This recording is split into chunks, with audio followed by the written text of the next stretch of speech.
Ndi umusore usizanira guseruka inkubito y'urweza sinjya ntinya induru yabandamu ndende. Nitwa Ruvuzampama Mayisani wa Mugeni wa Ndiriminduga barimba batitwaza icumu mu gifuti igihumbi akizigamiye ku mufuko wa Munyaru wa Munyampame wa Runiho. Nk'inyenyeri akarusha izuba kwaka inzora. Wanyeretse igikundiro mu bakesha maze urukundo rurantwika inkongi yarwo indemye mikome kibatsi kimpamye mu gihumbi numva Imana ingira inama ati marayika murinzi nuwo numva bwangu nganiye inganzo ngo ndate zuba riva ntirizime. Numurere warezwe n'inka afite ubwenge buzira ubwana bwuje neza itarushya ubwonko nakazuba karashe neza kamwe kamurika ntigatwike muri kirashenge ntasitara ni numva inyota imbanye nyinshi. Utumwa naho abantu nabwira ngo igitonyanga cy'urukundo cyongera icyizere cyo kubaho.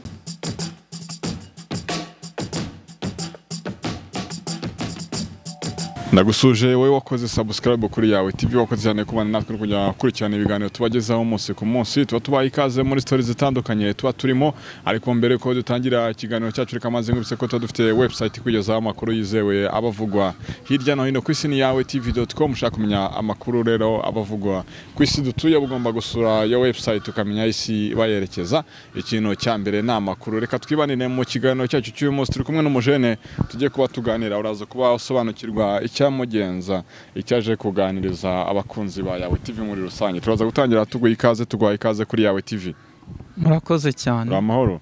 Amahoro. Watangira wibwira abadukurikiranye. Ndi Nyamusizanira guseruka ndi Nyamususaho dusangiye isano abasangiza kwera mu Gisabo.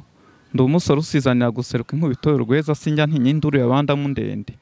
Nitwa Ruvuzampama Mayisani wa Mugeni wa Ndiriminduga barimba batitwaza icumu mu gifuti igihumbi akizigamiye ku mufuko wa Munyaru wa Munyampame wa Runiho. Guma. Tugumane furayi wawe. Neko bavuga usubiza guma. Okay, twishimiye kukwakira amazina bayumvishe ngira ngo jewe ehana byasaba kuba witonze cyane nibwo umuntu yaba yumvishe neza ibyo uvuze. Hanyuma wenda tutaragira kuri ibyo si bisigo. Yego nibyo. Turagera ku bisigo life yawe cyangwa se ubuzima bwawe ni inkuru imeze gute wasangiza abantu waciraho muri rusange kugira ngo tuze no kwinjira kuri iyo story yawe. Yego inkuru nasangiza abantu nubundi nayijyanisha n'undi we kuko ndi umunyarwanda kandi mvuka u Rwanda sinatakaza n'umwimerere w'undi we. Yego inkuru nasangiza abanyarwanda nayica mu byiciro bibiri bikajyana n'imigani ibiri. Umugani wa mbere navuga ngo ukuboko kumwe ntago kwifasha gukoma amashyi. Uwa kabiri nayijyanisha n'umugani uvuga ngo igitonyanga cy'urukundo cyongera icyizere cyo kubaho. Yego. Hanyuma uri umusore wabayeho mu buhe buzima ubu ngubu ubayeho gute kugira ngo tuzenda kugera ku bisigo byawe? Yego ndi umusore wavukiye mu muryango uciriritse ariko kandi udasaba umunyu. Navukiye mu cyaro mu ntara y'Uburasirazuba. Yego. Mu karere ka Kirehe. Ndangije amashuri nibwo nanjye naje i Kigali nkuko n'abandi bose bahaza nje gushaka ubuzima. Yego. Niki cyari kigukuye mu rugo cyatumye uvuga uti reka nze Kigali? Mva mu cyaro nza i Kigali mu by'ukuri nari nje gushaka amafaranga nkuko n'abandi benshi ariyo baza baje kureba.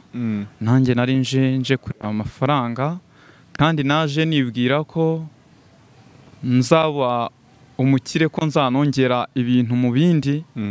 Ariko nkihagera mu ntangiriro ntago ariko byabashije kungendekera. Wenda reka tubanze tukajya tugaca ku buzima bwo mu rugo hanyuma tukaza kugera no ku buzima ugeze i Kigali. Mu rugo warubayeho gute kugira ngo uvuge ufate umwanzuro wo ngo reka mve mu cyaro njye Kigali? Ubuzima bwo mu rugo bwari bumeze bute? Wari ufite famille, ifite ababyeyi, ifite iki kugira ngo umenye ubuzima bwawe muri rusange? Nibyo nari mfite ababyeyi. Nari mbayeho neza. Mu by'ukuri ntago mvuka mu muryango usaba umunyu. Ibishoboka byarabonekaga nabyirukiye mu ishuri nk'abandi. Iyo nahabaga ntagiye ku ishuri nabaga nagiye kuragira. Ubwo nibwo buzima nakuriyemo kwari ukuragira naho ntagiye ku ishuri nkajya kuragira no kuvoma.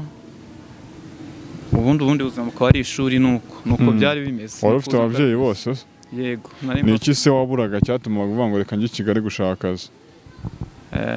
I Kigali nahaje ndangije kwiga, narabanje ndiga, aho ndangirije kwiga kuko nize ubwubatsi mu cyaro. Urumva ibyo bintu nari narize ntago bikunda kubona imirimo cyane nko mu mujyi. Nkirangiza aho navuze nti reka nze mu mujyi ho nzabasha kubona akazi ko gukora kajyanye n'ibyo nigiye, aribwo bwubatsi. Ariko mu bundi buzima bwari busanzwe nabyirutse ndi umwana ukunda kubyina, ukunda kuririmba, by'umwihariko nakundaga gukora imivugo nkiri umwana mutoya, ku buryo nanitabiraga amarushanwa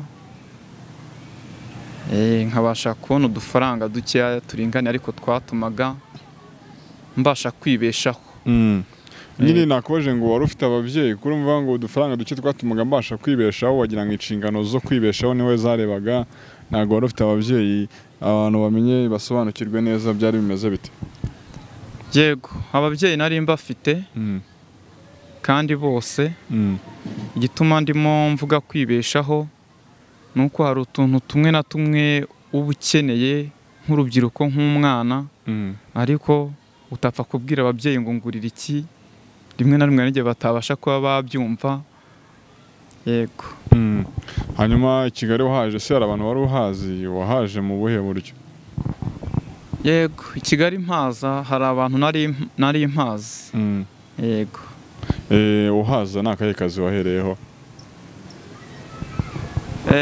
Mpaza mu by'ukuri naje nibwira yuko nje gukora ubwubatsi, kuko abo bantu nari mpazi bari barampamagaye bambwira bati kuva urangije kwiga ubwubatsi, ati ngwino i Kigali tugushakira akazi uzajya ukora nk'abandi, ati kuko ibyo bintu bize, ati ntabwo i Kigali wapfa gushoma. Ariko umubyeyi wabimbwiraga mu by'ukuri nzi i Kigali hari hashize igihe ntavugana nawe. Yego, nje rero aho nzi i Kigali naje ari we nsanga, kuko aho yari atuye nari mpazi, ariko burya ngo wizera amahirwe amaherere ari inyuma. Narahageze nsanga yitabye Imana, ariko mu by'ukuri ntabwo nari mbizi ko yitabye Imana. Yego, mpageze nkasanga yaritabye Imana, nasanze harasigaye abana, bo babimbwiye numva ndatunguye cyane, nshaka no gutekereza kubanza gusubira mu cyaro, ariko ndavuga ntireka nihangane. Natangiye nshakisha akazi k'ubwubatsi, nayo naje nikwije, naguze ibikoresho byose ngenderwaho bya umuntu wese yaheraho kugira ngo abashe gufunda ubuzima. Ibikoresho ndabigura, ubwo nazamutse mbese nza nari mbifite. Ikintu rero navuga cyanteye agahinda cyangwa cyari kibabaje nuko abo bana bambona ibyo bikoresho bakibona ko nje gukora akazi koko ko hari icyo nabafasha mu buzima, ariko mu by'ukuri nanjye nta kintu nari nifashije, naho ndi bwaka kazi ntaho nari nzi mu by'ukuri. Yego. Ubwo ariko nabashije kukaka ndakabona umunsi umwe, ntibyabasha kugenda neza. Ariko umubyizi ndawucyura, nzanira abana amafunguro, ariko indi minsi yakurikiyeho ntago byagenze neza. Kuko ndibuka najyaga ku kazi, naba nakabuze muri bya bikoresho naguze, nkareba kimwe ngurisha kugira ngo mbashe kujya ndebe ko abana nabona icyo ndi bubahe bararire. Yego, bari basigaye abo bana ari nk'ipfubyi, bari bafite uwo mubyeyi umwe w'umumama yari yapfuye, papa wabo ntawe bagiraga. Ariko twari dusanzwe tuziranye n'ubundi n'abo bana. Niyo ngo abo bana wasanze barabaye imfubyi nta wundi muntu bafite ubarera? Yego. Utangira rero kurera abo bana? Ntangira kurera abo bana, ariko ahantu ntamenyereye, ntazi akazi ndagasaba he, ntazi ndagahabwa nande, bikangora sinkabone mu by'ukuri. Ntabwo nakabonaga akazi. Hanyuma ugenda ugurisha ibikoresho bimwe byawe wari warizaniye, aho byashiriye se? Yego, igihe cyarageze birashira. Bikimara gushira mu by'ukuri abo bana okre wabo aza kubasha kubatera inkunga, arababwira ati nzajya mbamenyera icyo kurya cya nimugoroba. Nuko mbonye bishize kandi mbona nta buryo mbona akazi kuko sinari imenyereye, nari mfite ubumenyi kuko kubaka nari mbizi neza sinishidikanyagaho, amashanyarazi nari inyazi kandi mbizi ko nzi kuyakora neza, ariko sinabashaka kubona ngirira icyizere ngo ampe akazi kuko ntari nzwi kandi nayo ndi mushyashya mu mujyi. Ibikoresho birumvikana ko byaje gushira, ariko byaje gushira hari mugenzi wanjye nari mfite twari tuziranye waturukaga mu Mutara, yaje kuntelefona arambwira ati naje aho mu mujyi hari ahantu hari akazi, ati kandi bambwiye ko nshaka undi mukozi dukorana, ati rero waza tukabana tukabasha gukora ako kazi.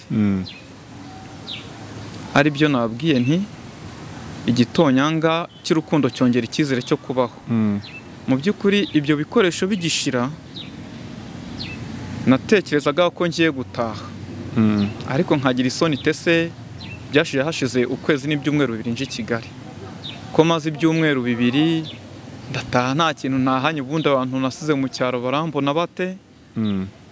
Ariko uwo muvandimwe ambwira atyo ngo nze tubane andangire n'akazi, nongeye kumva nigizemo icyizere mu buzima, ndavuga nti bishobora kuba bigiye gushoboka. Ubwo abana ndabasezera mbabwira ko ari ahantu ngiye gukorera handi, nuko nabo baransezera, nuko natandukanye nabo. Yego. Hanyuma utandukanye n'abana, wa muntu murabonanye utangiye akazi bushyashya, babana mwaje kongera gukomeza kuvugana, ahantu wagiye noneho byarangiye ufatishije, ubuzima bwakomeje kugenda gute? Yego, yaraje wa muntu ndagenda turabonana, ariko mu by'ukuri akazi nawe yambwiraga kari kantako cyari igihuha. Kuko twaragiye akazi dusanga ntako kandi nasezeye mbura ubusubirayo, nuko ndiyemeza nyine twabonye twagombaga kubamo nkagumamo. Ako kazi uvuga ko byari byanako kari akahe? Ni ukuvuga kari ak'ubwubatsi, ariko twakagiyemo dusanga kugira ngo umuntu abashe kuba ako kazi yakajyamo, umuntu asabwa kubanza gutanga ibihumbi 10. Kandi mu by'ukuri kugira akazi ukabone, kandi mu by'ukuri nta n'igihumbi nari mfite. N'uwo mugabo yari tike yari yamuzanye gusa, n'ibindi bihumbi 10 arishyura ako kazi twagombaga kuzajya tubamo. Yego. Hanyuma bya bihumbi 10 nabyo wari ufite? Ntabyo. Wahakurikiyeho iki ubwo? Icyakurikiyeho ni ukubwira uwagombaga kukaduha, kagomba kutwihanganira tukamuha ingwate, twazahembwa tukazayamuha. Ariko twakozemo umubyizi umwe, ubwa kabiri tugiye aratubwira ati ntibyashoboka namwe mutubonye amafaranga ntimwabona akazi. Nuko akazi twagasizeho tutanagakoze. Turatangira rero duhangana n'ubuzima bw'i Kigali. Yego. Babana warabasize icyo gihe mwari mukivugana? Ntago twari tukivugana kuko nk'umunsi wa mbere dutandukanye niho telefone nari mfite nayigurishije kugira ngo ndebe ko twabona icyo kurya. Yego. Hanyuma ahantu bakwijeje akazi birangiye ari ugutanga amafaranga, kandi ntayo mfite. Kandi amafaranga ntayo ufite, birangiye na kakazi ukabuze. Noneho ugiye kubaho gute n'ibikoresho kwa bigurishije bimwe na bimwe? Birumvikana ari umufundi, ariko nageze aho nifuza n'ikiyedi, kandi n'ikiyedi nacyo ntari bukibone. Yego. Ubwo kwari ukugenda gushaka akazi nagirisha nakabona, kuko kabonekaga gake bishoboka. Ubwo narakodeshaga, nkakodesha inivo, nkakodesha umwiko, kugira ngo ndebe ko nabasha gupagasa. Ubwo nankoreye 4, ugasanga nk'icyatanu nayo agendeye gukodesha ibyo bikoresho ndi bukoresha. Yego. Ibyo birakase byo byarabonekaga? ntabwo byabonekaga kwari kubibona rimwe na rimwe. Byabaga utayibonye se warya gute? Nararyamaga. Yego, nararyamaga nkihangana kuko na telefone ntabwo nari nkifite, ngo na telefone umuvandimwe wenda mubwira rero ndebe uko yandwanaho. Abo bana nari mbizi ko nubwo bariho nabo barya rimwe ku munsi ku bw'ubufasha bwa nyirarume yarabemereye, ubwo nta kundi nagombaga kwihangana. Yego.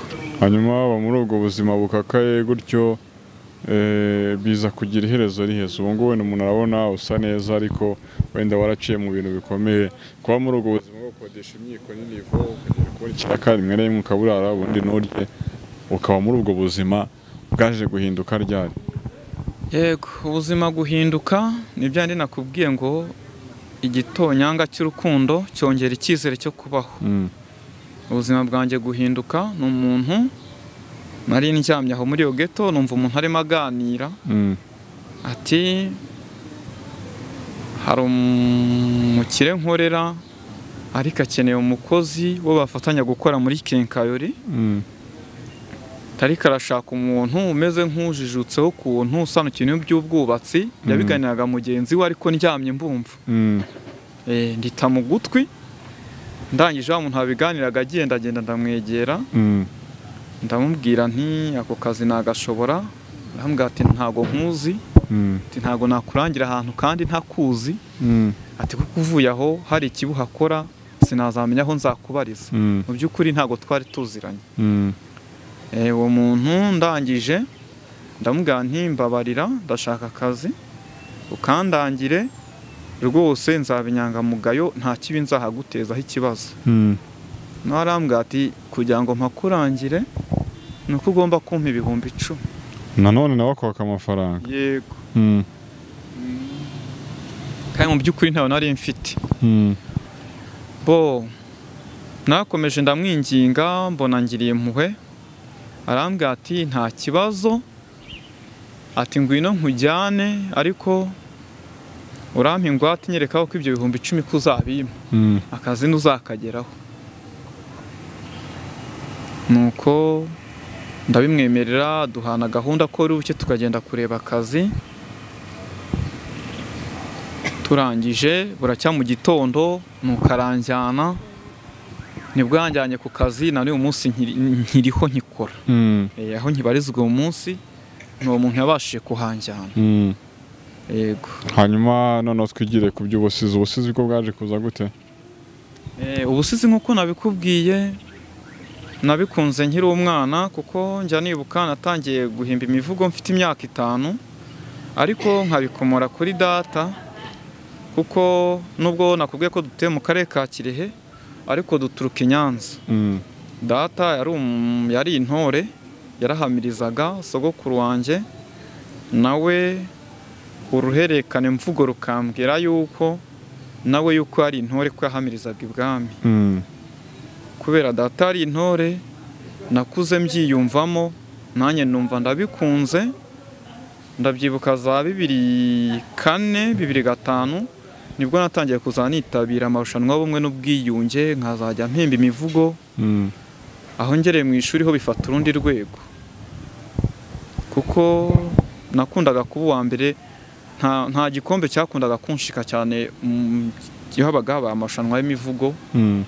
Nakundaga kuba uwa mbere. Yego.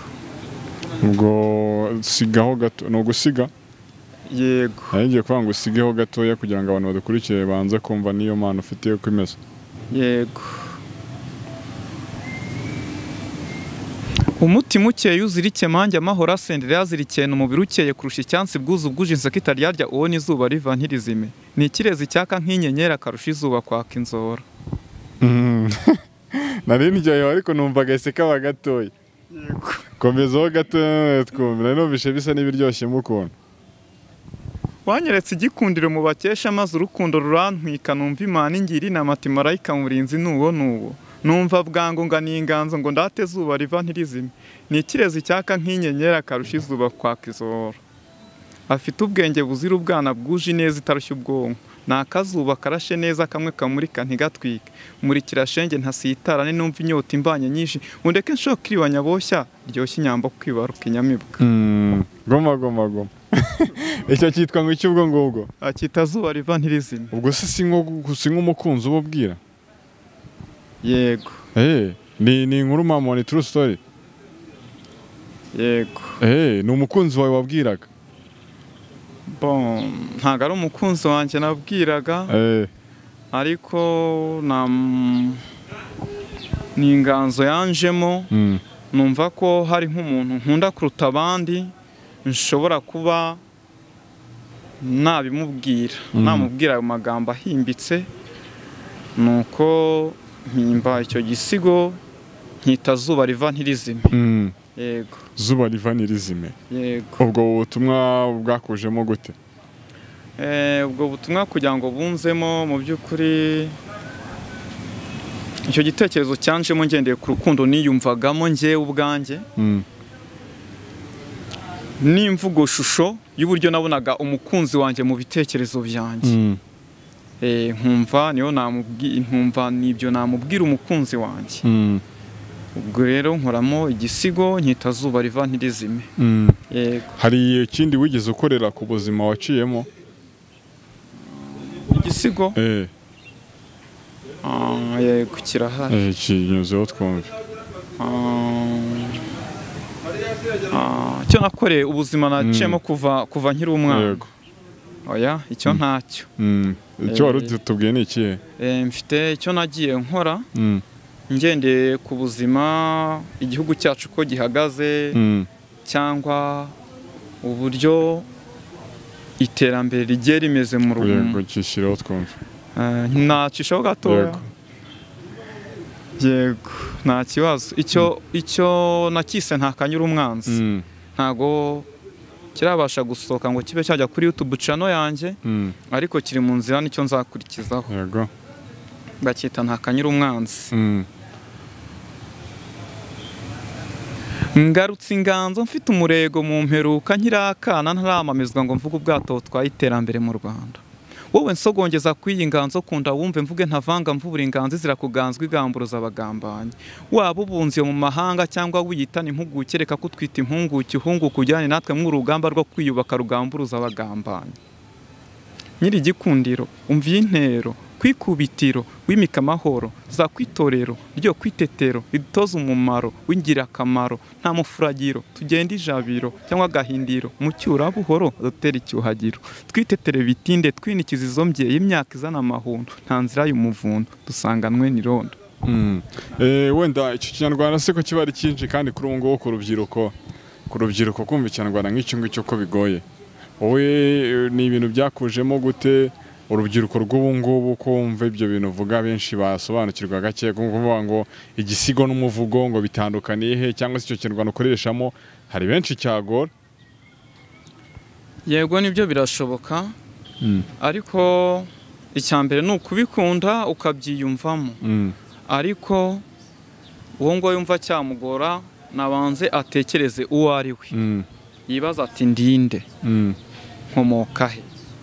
Namara kumenya ko ari umunyarwanda, aramenya ko kuba umunyarwanda ari ngombwa ko ugomba kumenya ururimi rwawe, ukarucengera ukaba uruvuga, ubundi ibyo nibirangiza bimworohere yumve ko icyo kinyarwanda agomba kucyumva, kandi yumve ko igisigo cyangwa umuvugo ko nawe ashobora kukuramo inyigisho nk'izo yakura mu ndirimbo, nk'izo yakura n'ahandi. Nacyo ni igihangano gitanga ubutumwa runaka, kigatanga inyigisho runaka, kandi nacyo kikagira injyana nk'ibindi bihangano byose. Yego. So ni ubutumwa nyine bwiza urimo gutanga. Hanyuma watubwira, ariko ibyo ni ibisigo waduhaga, hanyuma ku muvugo amivugo yindi ufite seyo utunyurizeho, watunyurijeho ku bisigo. Rero igisigo n'umuvugo navuga ko ari ibintu bibiri bitandukanye. Bitandukanira he? Ariko biratandukanye kuko umuvugo usanga uba urimo ikinyarwanda cyoroshye kandi byorohera buri wese kuba yahita atahura insanganyamatsiko runaka y'icyo umuntu ashaka kuvuga. aho ni mu muvugo. Aho ni mu muvugo. Ariko igisigo navuga ni nkaho ari umuvugo ariko wo uba ukuze wimbitse, ufite amagambo yengetse cyane kurusha ari mu muvugo. Niho hantu habiri navuga bitandukanira. Umuvugo rero, imivugo navuga ko nayivugaga nkiri umwana, ntaranatyaza cyane imivugire yanjye ururimi rw'ikinyarwanda. Naho rero bitandukanira. Ubu rero nta mivugo navuga nkifite, kuko ni ari imivugo nagiye ngerageza gukuramo amagambo atondetse, cyangwa navuze mu buryo bwumvikana cyane, nkagenda nyahindura nkayahimba ku buryo bwengetse. Yego. Ubwo ibisigo ufite ni bingahe, abantu babisanga he? Mfite ibisigo bigera kuri 12. Yego. Ariko bimwe bavuga ngo buhoro buhoro akanyoni karika icyare kandi kazana akatsi kamwe kamwe. Ubu igisigo gikoretse mfite ni kimwe, Zuba riva ntirizime, kikaba kiri kuri YouTube channel yanjye yitwa Ruvuzampama Maison, niho wagisanga. Ariko musubiramo iyo channel yawe. Channel yanjye yitwa Ruvuzampama Maison. Yego. Iriho igisigo kimwe cyitwa Zuba riva ntirizime. Zuba riva ntirizime. Zuba riva ntirizime. Ni igisigo gikoretse neza ku buryo bw'amajwi n'amashusho. Nashishikariza abantu barebye iki kiganiro tugiranye, yego, kuba bayijyaho bagakora subscribe, bakakireba bakacyumva, kuko nkuko nabitangiye mbikubwira, ukuboko kumwe ntago kwifasha gukoma amashyi. Yego. Uko bazakireba bakanshyigikira, nkabona ko mfite abo nkorera, nibyo bizatuma n'icyo kindi ngiye kuzakurikizaho kizabasha gusohoka kandi kikaza kimeze neza. Impamvu iyo mvuze ngo ukuboko kumwe ntago kwifasha gukoma amashyi, iyo mbivuze mbisubiramo, nabwira abankurikiye bakibaza bagatekereza. Uramutse uri umucuruzi ukaba ucuruza udafite abakiriya, byaba bimeze bite? Ni ikibazo.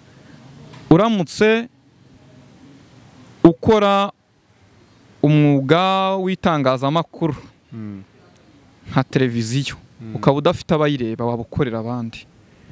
Iyo ubonye rero ikintu cyose ukora ufite abo ukorera, bigutera imbaraga zo gukora. Abakunzi banjye n'abakunzi ba Yawe TV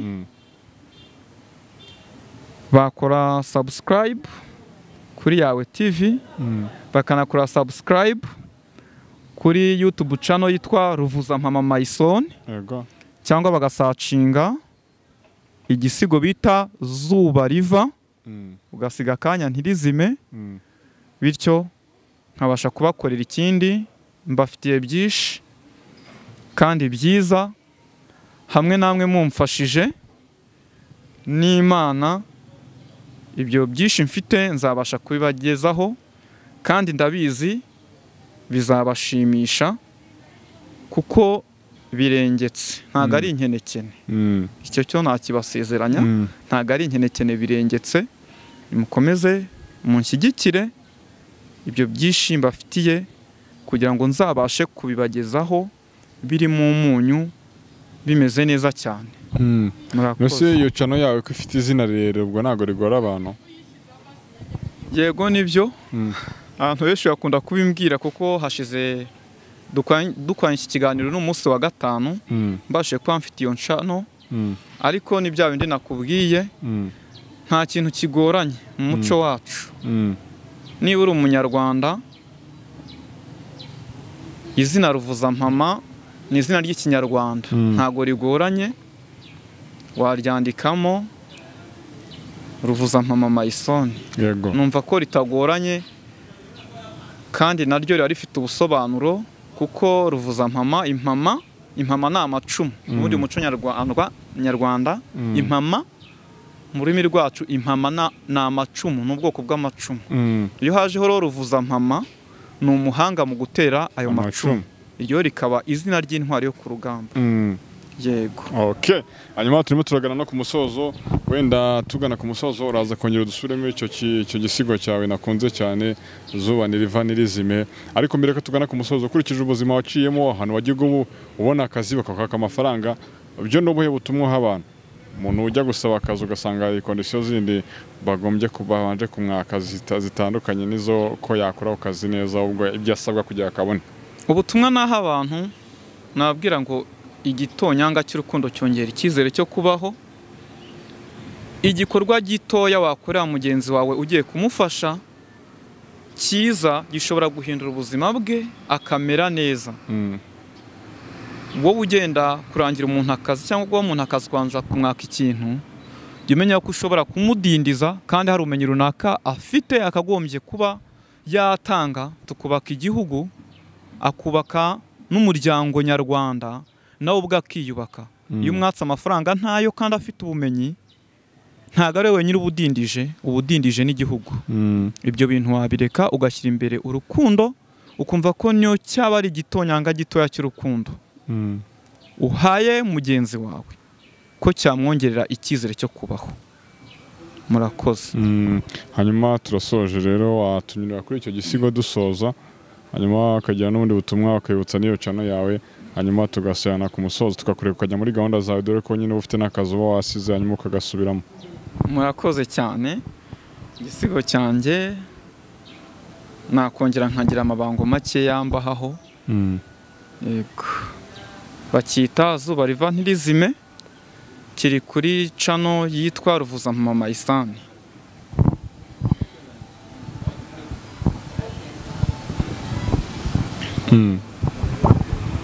Umutima ukeye uzirike manjye amahoro asendera yazirikena umubiri ukeye kurusha icyansi bwuzu bwuje iseka ryarya uwo ni zuba riva ntirizime.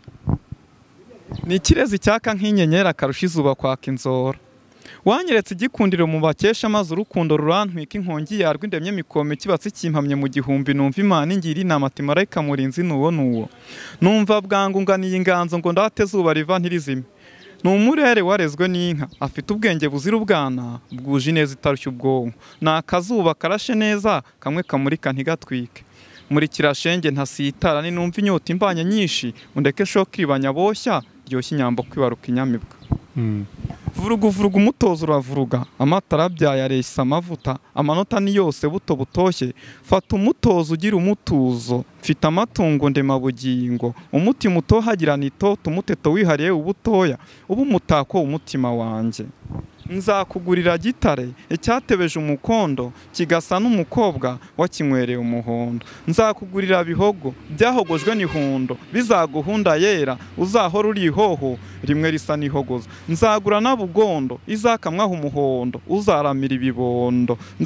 Nzakugurira inkindi iberanye n'inkera unkimbagirira iruhande, nogeze urwererane rwoga ijuru ry'iwacu. Ntinguye urugero rwera nguyu wabuze intenge, izingiro ry'ubwenge ubyara ibihangange. Ni ukuri kwitwa uwanjye bingabamo ubwenge, nkiyumvamo ibitwenge. Wampa no ku bugenge nkiyumvamo ubitwenge. Nkitwa imenagitero ndi inkuba y'amarere, ndi ntare umugara, ndi inzovu y'umurindi, ndusha kubambura. Umukunzi nakunze ni mwiza cyane, n'abatamuzi ndamubabwira agira uburanga asumba abandi. Ndore n'uruhogoza mbyeyi n'inyinya yiwe yuje amarembo. Hera ku maso y'umutarata umanuka ibyano ntubirenga, ugaruke hino imbere ku mwezi hose yiziho nakunze. Nako ninjye ubizi kubibasumbya njye navuze mpereye kuho mubona namwe ahandi ubwo murahumva. Ndavuga ku mbuto z'umubiri mwo karambamo. Uwo nakunze ni mwiza cyane. Ni umutarutwa n'uw'i Rwanda, agira isura idasebya isoko, akagirana isano n'isuku muzi. Abari aha mwese murakaramba kandi mwakoze ku ntega yombi, muragakubitwa ikivuguto mu matama yombi. Agakubitwa ikivuguto. agakubitwa inshyushyu. Okay, sawa cyane, wakoze cyane yo kutuganiriza. Sinzi niba hari ikindi tutakuniganye ijambo ngo tugane ku musozo, hanyuma dushimire n'abantu bari badukurikiranye kuri Yawe TV.